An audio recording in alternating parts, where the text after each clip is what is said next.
Every once in a while, you come across a take on the internet that is so baffling you have to convince yourself that it can't be their genuine opinion, just as a preemptive cope. There's a show on the Smosh ecosystem of channels that consists of the host, Shane Topp, reading popular Reddit stories with a couple of guests to weigh in on interesting and controversial situations. I'm actually a big fan of the show. I listen to it every day while I work so I can stay productive, and I will throw a fit if I don't get to listen to my stories. Generally, the cast is level-headed when it comes to takes, and I usually find myself agreeing with them more often than not. Which is why I was so baffled when I came across this story from their 2023 episode, Gay Rights and Gay Wrongs. An important thing to mention right off is that the two guests on the show are both openly gay men. Shane Topp, the host, is not, but I just thought that was important so we know what perspectives we're getting. I'm going to read the story first. They do read it in the original video, but there's not any commentary from the cast while it's being read, so. I regret giving my trans husband the money for his bottom surgery. This is on a throwaway account because I can foresee all the transphobic comments that I want no association with on my main account, and I don't condone or agree with any of them. I, 42 male, have been married to my husband, 41 male, for 16 years. I've known I was bisexual since my early 20s. I met my husband pre-transition, and he has always liked men only. We went into the marriage as husband and wife, but deep down, I think we both knew he was trans.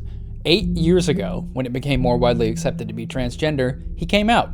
Obviously, as a bisexual man, the transition had no effect on our relationship or my feelings for him. I supported him every step of the way. I was, and still am, in love with him. His immediate family wasn't supportive, although over the last few years, his parents have re-entered his life and begun rekindling their relationship with him. We are financially stable. We have a paid-off house, a car each, and no kids, so all our income is spent on living comfortably or saved up. He has been on T for years and had his top surgery 3 years ago. In 2021, my mother passed after a long battle with cancer. I inherited a large sum of money from her as she had no siblings, was divorced, and only had 2 children. It was easily enough money for my husband's bottom surgery, and I was more than happy to give him the money. He had his surgery 2 months ago. Last week, my husband told me he wants a divorce. He said that he is grateful for the love and support I've given him all these years, and that I'll always have a special place in his heart. But now that he's fully transitioned, he wants to be able to go out and date and have the full gay man experience.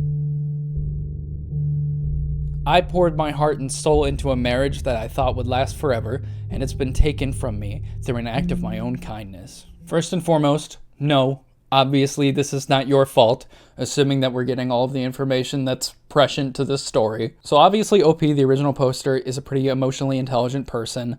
They're just grappling with the fact that their inheritance money was essentially used to divorce their husband. I'm sorry if I swap up on pronouns on this. I'm using my script, but I'm going on the fly, so if I do something wrong, please don't hang me. Now, as he says in the post, they are comfortably well off, so it's not like this is financially harming him in any way, but obviously that's not the problem here. I would like to think the average person would look at this and say, that's an incredibly selfless and shitty thing for his husband to do. To use OP's inheritance money, even with permission, to physically prepare himself to live a life without the original poster. The husband straight up says, I want to be able to have the full gay man experience, which in his mind does not include living out the rest of his life with his loving, devoted partner. And couples are gonna drift apart sometimes. It happens, it's okay. But it seems like the only reason that he wants to divorce his husband is so that he doesn't have to live a committed life. That's awful. Now let's see what the Smosh crew have to say about this. I mean, I've experienced that before. Friends that have like transitioned and like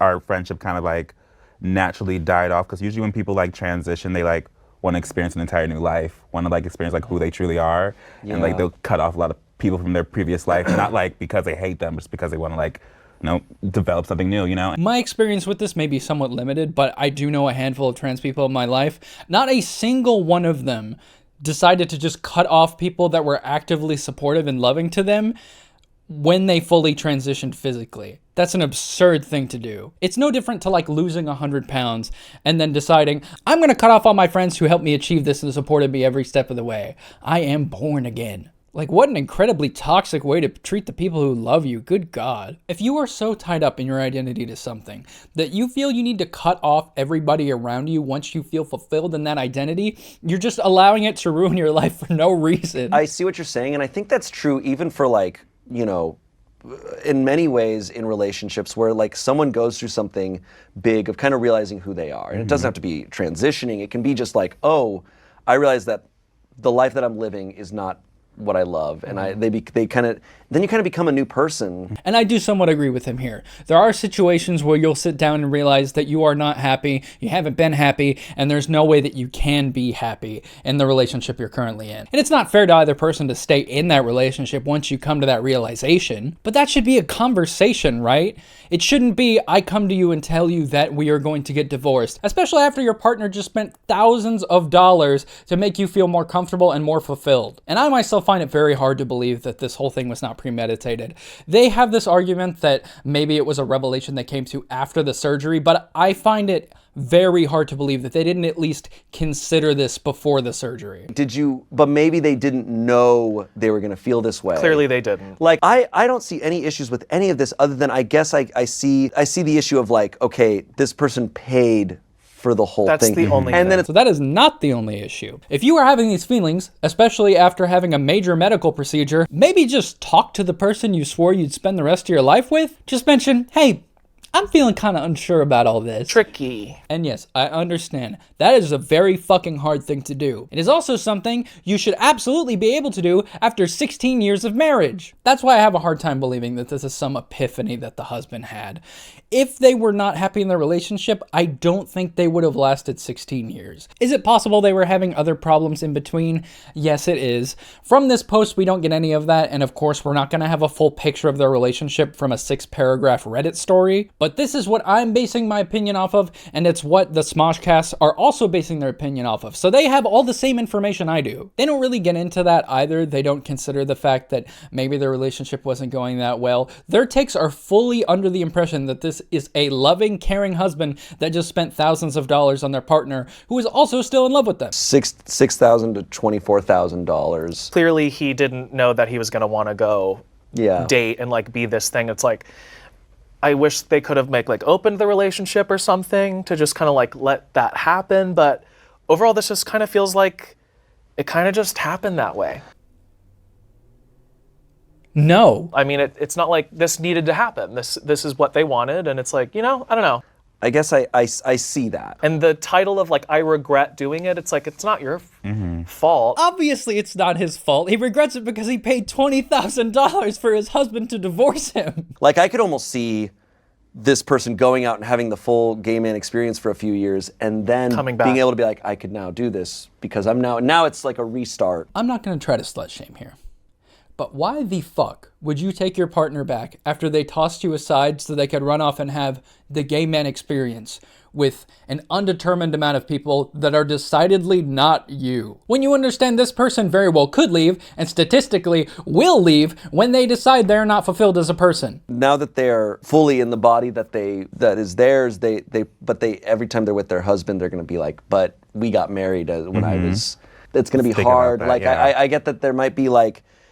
It might just be like, I can't. I'm not going to pretend I understand gender dysphoria in any real way. It clearly doesn't affect me that much, or else I would be trans. But if you are experiencing dysphoria with your partner in a casual or sexual setting, that is what therapy is for. That is what couples counseling is for. That is what a conversation is for. But you took that option away when you decided you didn't want to try. They get very dismissive when the comments bring up very similar, very reasonable points. Comments are, dude, it's not your fault. He took advantage of your kindness. He could have had the full gay man experience with you. You literally set him free. His decision is not your fault. You gave him a gift and he is throwing your kindness back in your face. I don't know. Yeah, see, because I kind of see it more like a revelation he had after the surgery. And I think it was like, someone else said, take him to court for the money back. That's so wrong. You were just trying to help him. You know you fucked up when Reddit commenters have a better grasp on morality than you do. I want to put together a comparable but separate example to this. Let's say your significant other of almost 2 decades comes to you and they ask for $5,000 to go on a religious retreat.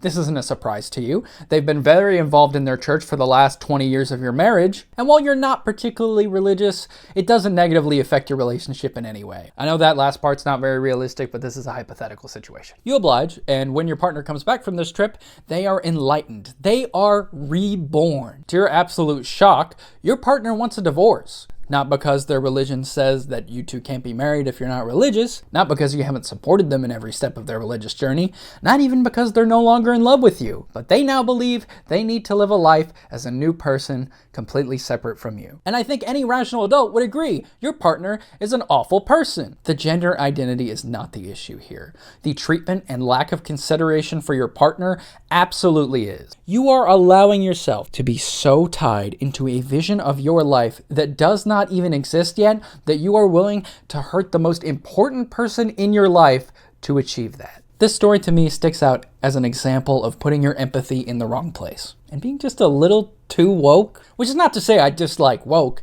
Me love woke. I have some takes that are so woke they would get me banned on social media if I said them out loud. But I think focusing the story on its queer elements ignores the most important part of the story. A man that leaves his husband for trying to make his life better. I don't even think they're trying to be performative here. I've seen enough of Tommy and Shane on the show, and they seem like pretty straight shooters. I don't think that they're trying to... It doesn't seem like they're trying to project themselves as being more of an ally than they actually are. But they are placing their empathy with a person that does not deserve it because of their gender identity. And I think that sucks. I do understand this video is probably going to be a little controversial. It's not my usual haha funny goo goo gaga bit, but this story stuck with me pretty much since I first read it, and I just wanted to talk about it.